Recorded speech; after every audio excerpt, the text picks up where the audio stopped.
Cik, saya nak popcorn satu, ayam orange twister satu.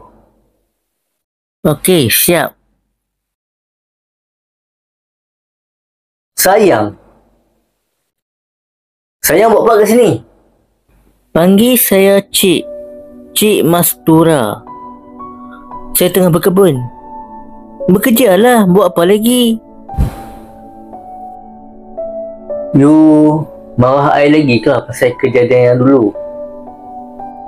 Ya, I still marah you lagi. I still berdendam dengan you lagi atas kejadian apa yang you buat kat I dulu. You buat apa kat sini? Menyemaklah tengah muka you. I main sini, I nak tengok Blood Brothers lah, cerita baru tu. Duk buat kerja haram tu. Kerja haram apanya you? I nak main tengok cerita yang lakonan Sharnas Ahmad dengan Jericho Rosales berlakon tu.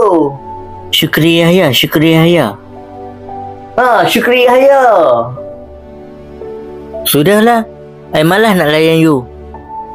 Meluat tengok muka you.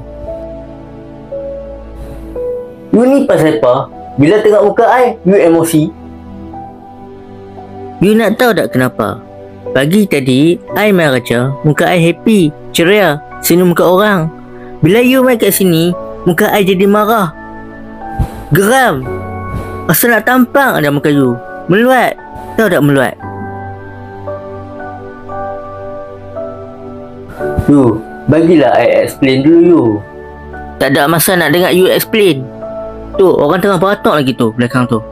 Pergi cepat. You, buat apa saya nak kejak lagi orang yang tak menghargai cinta saya?